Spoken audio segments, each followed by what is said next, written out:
Waqf properties, sir, are not public properties. This government wants to take over दरगाह, मस्जिद and Waqf properties, sir. आप दुश्मन हैं मुसलमानों के, उसका सबूत ये बिल है। पूरे सदन के हैं, इस तरह की गोलमोल बात आप नहीं कर सकते हो। आप नहीं हो अध्यक्ष के अधिकार के संरक्षक। कानून मोदी सरकार लाई है, उसके खिलाफ आज हमने पीसफुल प्रोटेस्ट किया है और हमारा ये पीसफुल प्रोटेस्ट जारी रहेगा देश भर में।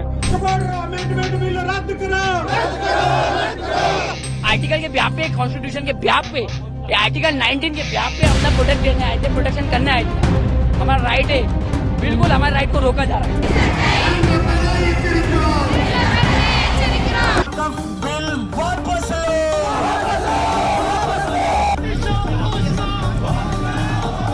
इस बिल का मकसद मुसलमानों से मस्जिदों को छीनना, दरगाहों को छीनना, कब्रिस्तानों को छीनना, इवैक्यू प्रॉपर्टीज को छीन लेना। Hello and welcome back to the channel.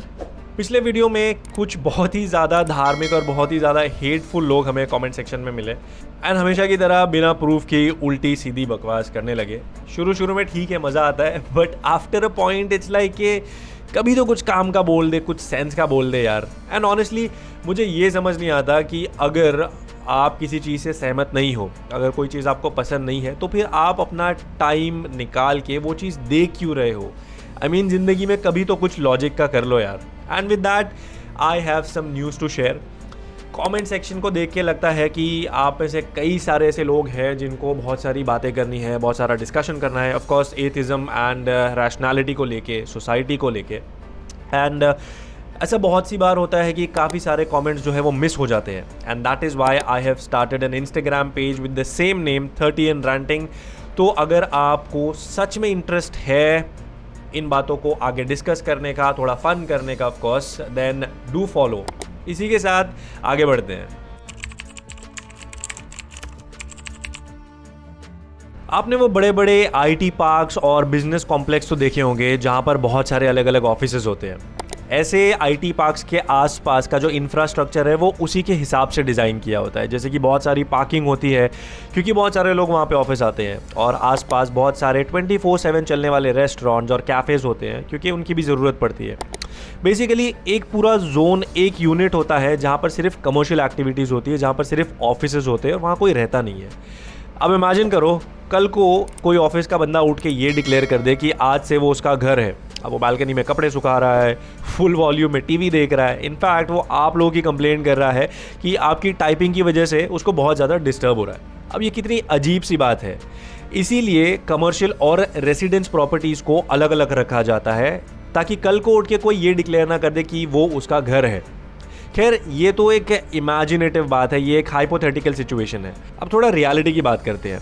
In reality एक ऐसी कम्युनिटी है जिसके पास ये राइट है कि वो उठ के अपनी प्रॉपर्टी को रिलीजन के नाम पे दान कर दे। ऐसी प्रॉपर्टी को कहा जाता है वक्फ property and obviously I am talking about the Muslim community. अगर आपको अभी तक समझ नहीं आया है तो मैं बता दूं कि आज हम करेंगे एक बहुत ही अनबायस्ड, एक बहुत ही एथिस्ट पीओवी से डिस्कस कि क्या ये वक्फ करना सही है। So before we go ahead, जल्दी से लाइक कर दो because you know this is going to be fun. अगर आपने किसी मदरसे या आरएसएस की शाखा से पढ़ाई की है तो आपको डेफिनेटली पता होगा कि आजकल मार्केट में भारत सरकार का एक नया मास्टर स्ट्रोक घूम रहा है जिसकी जनता को बहुत ही ज़्यादा ज़रूरत थी। अभी मजा आएगा ना भिड़ो। नहीं, सस्ता पेट्रोल, कुकिंग गैस और एजुकेशन जैसी फालतू चीज़ों के बारे में बात नहीं कर रहा हूँ। मैं बात कर रहा हूँ द वक्फ अमेंडमेंट बिल 2025 और the Waqf amendment act 2025 actually. And as an atheist मेरी नज़र हमेशा फैक्ट्स और लॉजिक पर होती है, ना कि किसी धार्मिक एजेंडे या पॉलिटिकल प्रोपोगेंडा पर। तो आज हम उसी पीओवी से बात करने वाले हैं। वैसे तो वक्फ का मतलब बहुत ही ज़्यादा ब्रॉड है एंड बिकॉज ऑफ रिलीजन इसे बहुत ही अलग अलग तरीके से इंटरप्रेट किया जा सकता है। But for the purpose of this discussion वक्फ का मतलब है अल्लाह को समर्पित ज़मीन। ये एक धार्मिक सिस्टम है जिसमें प्रॉपर्टी को समाज के वेलफेयर के लिए दान किया जाता है, जैसे कि मस्जिद, कब्रिस्तान, स्कूल्स, हॉस्पिटल्स एक्सेट्रा। लेकिन एज ऑलवेज यहाँ पर एक ट्विस्ट है। ऐसा बोला जाता है कि वक्फ के पास बहुत ज़्यादा ज़मीन है। In fact Waqf is the largest land holder in the country although ये क्लेम मुझे कहीं मिला नहीं, वक्फ के पास एग्जैक्टली कितनी ज़मीन है इसका एग्जैक्ट नंबर मुझे कहीं मिल नहीं पाया, क्योंकि एक डॉक्यूमेंट कुछ कहता है तो हमारे प्रेजेंट होम मिनिस्टर कुछ और। एंड एज अ रैशनलिस्ट मुझे इन दोनों पर ही भरोसा नहीं है, क्योंकि दोनों की ही क्रेडिबिलिटी एकदम ज़ीरो है। जिस राह पे तुम चल रहे हो बेटा, एक दिन पूरी तरह फंसोगे। एनीवे 2014 के बाद से भारत सरकार ने एक नया इनिशिएटिव शुरू किया है, जिसमें सरकार जनता को बताएगी कि हमें क्या प्रॉब्लम है और फिर उस प्रॉब्लम का सलूशन भी ये खुद ही लाएगी। जैसे कि हिंदू यानी कि आप खतरे में हैं और ये 70-80 साल के सो कॉल्ड ऊंची जात के बूढ़े लोग आपको बचाएंगे। इसी तरह इलाहाबाद का नाम इलाहाबाद है, ये तो एक बहुत ही ज़्यादा बड़ी समस्या है और ये इसका सलूशन लेकर आए हैं। और बस इसी तरह इस बार ये ओवर टाइम में जीने वाले बुढ़ाऊ अंकल लोग जनता को बता रहे हैं कि कैसे वक्फ की प्रॉपर्टी ठीक से मैनेज नहीं हो रही है, वक्फ में बहुत सारा करप्शन है और ये जनता के लिए एक बहुत बड़ी समस्या है और ये इसका सलूशन लाए है वक्फ अमेंडमेंट एक्ट 2025। सो ये नया लॉ क्या है, अच्छा है, बुरा है, सब कुछ देखेंगे एकदम शॉर्ट में। जैसे इस पगलेट सरकार ने हमें पहले बताया था कि देश की सबसे बड़ी समस्या है काला धन और कैसे नोटबंदी करके ये सारा काला धन वापस लाएंगे, इकोनॉमी सुधारेंगे, महंगाई कम करेंगे। ये हमारी चोरी किया हुआ पैसा वापस आना चाहिए कि नहीं आना चाहिए? ये काला धन वापस आना चाहिए? ये चोर लुटेरों से एक एक रुपया वापस लेना चाहिए? करना परेशान हो गए हम लोग 2.5 साल से। उसी तरह इस बार ये पगलेट चचा लोग हमको बता रहे हैं कि कैसे ये नया वक्फ का कानून जो है ये लाएगा बेटर ट्रांसपेरेंसी और अकाउंटेबिलिटी। बट कैसे, चलो देखते हैं। ये एक्ट वक्फ बोर्ड में नॉन मुस्लिम मेंबर्स को सीट देता है, लेकिन क्यों? अब देखो यार, वक्फ बोर्ड है तो आखिर एक सरकारी बॉडी और इनका काम प्योरली प्रशासनिक यानी एडमिनिस्ट्रेटिव है, जैसे कि फाइनेंशियल ऑडिट करना या फिर प्रॉपर्टी का जो मैटर है उसको सॉल्व करना, उसको हैंडल करना, बेसिकली वो सारे काम करना जिसमें धर्म का कोई लेना देना नहीं है। एंड इनफैक्ट आप अगर ढूंढने जाओ तो वक्फ जो वर्ड है वो आपको किसी रिलीजियस टेक्स्ट में भी नहीं मिलेगा। एंड नॉन मुस्लिम मेंबर्स को वक्फ बोर्ड में ऐड करने का मतलब ये थोड़ी होता है कि अब मुस्लिम मेंबर्स की ज़रूरत पड़ेगी ही नहीं। इनफैक्ट इसके बाद भी जो वक्फ ट्रिब्यूनल है उनको प्रॉपर्टीज़ इस्लामिक तरीके से डिस्प्यूट हैंडल करने के लिए मुस्लिम मेंबर्स और इस्लामिक एक्सपर्ट्स की फिर भी ज़रूरत पड़ने वाली है। सुन के तो बहुत मज़ा आया, बट माई क्वेश्चन इज़, क्या ये एक्ट कॉन्स्टिट्यूशनली गारंटीड राइट्स को वायलेट नहीं करता? To be specific, article 14, article 25, 26 and 29। अगर हम डिटेल्स में जाएंगे तो आप लोग बोर हो जाओगे। आई स्ट्रांगली सजेस्ट कि थोड़ी सी खुद की रिसर्च भी कर लीजिए। एंड चलो मान लिया कि जो नॉन मुस्लिम बोर्ड मेंबर्स हैं वो सिर्फ एडमिनिस्ट्रेटिव काम करेंगे, उनका धर्म से कोई लेना देना नहीं होगा। But my question is why exactly? क्या इसका मतलब ये है कि नॉन मुस्लिम मेंबर्स ज़्यादा एथिकल होते हैं, वो ज़्यादा करप्ट नहीं होते और वो ज़्यादा अकाउंटेबल होते हैं, जैसे कि अंधी मुत्तू राजा वो 2G स्कैम वाला मिनिस्टर, या फिर सुरेश कलमाड़ी वो कॉमनवेल्थ वाला चेयरमैन, या फिर वो आदर्श स्कैम वाला मुख्यमंत्री? लिस्ट बहुत लंबी है, but the point I am trying to make is आपका धर्म आपके एथिक्स डिसाइड नहीं करता। ऐसी कई सारी वक्फ की प्रॉपर्टीज़ है जो बहुत सालों से डिस्प्यूटेड है और वक्फ ट्रिब्यूनल भी बहुत ज़्यादा ओवरबर्डन है विद सच केसेस। अब ऐसे में ये सारी प्रॉपर्टीज़ जो अदरवाइज पब्लिक के वेलफेयर के लिए इस्तेमाल की जा सकती है खाली पड़ी है। एंड यही सारी प्रॉब्लम सॉल्व करने के लिए बहुत सारी अथॉरिटी और पावर डिस्ट्रिक्ट कलेक्टर्स के हाथ में दे दी गई है। Now that somewhere is the exact problem, क्योंकि डिस्ट्रिक्ट कलेक्टर्स यानी IAS वो बीमारी है जो हमें अंग्रेज़ दे गए। ये वो स्पीशीज़ है जो एज हाई एज 75% इनकॉम्पिटेंट और इनएफिशिएंट माने जाते हैं। और ये मैं नहीं बोल रहा हूँ, ये former RBI governor D Subba Rao ji हमें बोल रहे हैं। ये गवर्नमेंट ऑफिसर्स की वो प्रजाति है जो अपनी नौकरी और ट्रांसफर्स बचाने के लिए कुछ भी कर सकते हैं। ऐसा माना जाता है कि IAS के पास बहुत सारी पावर है सिर्फ बोलने के लिए, क्योंकि असल में ये सिर्फ ऑर्डर्स फॉलो करते हैं, वो ऑर्डर्स जो इनके ऊपर बैठे पॉलिटिशियंस इन्हें देते हैं। और कहीं ना कहीं वक्फ की प्रॉपर्टीज़ की डिसीजन मेकिंग पावर इनके हाथ में देने का रीज़न भी यही है कि ऊपर से एक फ़ोन आएगा और हो गया प्रॉपर्टी का फैसला। फिर उस प्रॉपर्टी पर बनेंगे अडानी के इंटरनेशनल स्कूल या जियो के लग्जरी फ्लैट्स और shopping malls, who knows what else. ये कानून अब प्रिवेंट करता है वक्फ बाय यूज़र। इसका मतलब है कि कल को कोई भी उठ के अपनी प्रॉपर्टी को वक्फ डिक्लेयर नहीं कर सकता।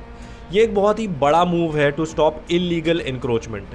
अगर आपको पता नहीं है तो मैं बता दूं, 2021 में सूरत म्युनिसिपल कॉरपोरेशन की जो हेडक्वार्टर वाली बिल्डिंग है उसी को वक्फ डिक्लेयर कर दिया गया था।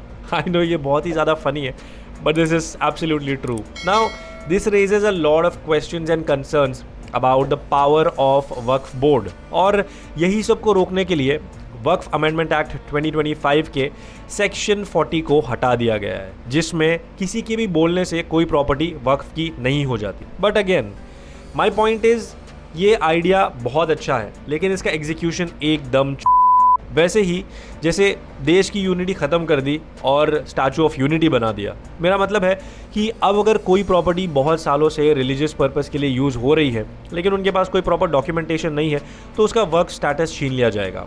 इसका एक बहुत बड़ा एग्जांपल है कर्नाटका का ईदगाह ग्राउंड्स, जो 1850 से प्रेयर्स के लिए इस्तेमाल किया जा रहा है। अगर इन लोगों के पास प्रॉपर डॉक्यूमेंटेशन नहीं है तो कल को इसका वक्फ स्टेटस छीन लिया जाएगा and then the property will be use for you know what, public welfare. हाँ, या मैं ये ज़रूर बोलना चाहूँगा कि अगर 1850 से कोई ज़मीन किसी पर्पज़ के लिए इस्तेमाल हो रही है तो उसको प्रॉपरली डॉक्यूमेंट करना भी आप लोगों की जिम्मेदारी है। Why not do it? Now guys, I am going to stop here क्योंकि ये आर्ग्यूमेंट्स और ये काउंटर आर्ग्यूमेंट्स जो है ये तो बहुत सारे हैं एंड अगर आपको सच में इन डेप्थ जानना है तो there is a lot of information already available out there. I just wanted to give you a bit ताकि हम असल मुद्दे की बात कर सकते हैं। अब इमेजिन करो कि एक आम मुसलमान आदमी इस वक्त अपने काम पर जाने की तैयारी कर रहा है और कहीं ना कहीं वो बहुत ज़्यादा मायूस और शायद गुस्से में भी है कि यार वक्फ बिल पास हो गया, अब कुछ भी पहले जैसा नहीं रहेगा, सब कुछ बदल जाएगा।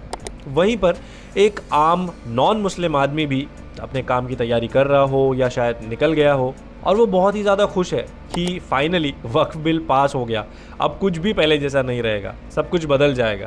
दोनों ही अपने अपने घरों से निकलकर कड़ी धूप में चल के स्टेशन पहुंचते हैं और हज़ारों लोगों के साथ लाइन में लग जाते हैं किसी तरह ऑफिस जाने की कोशिश में।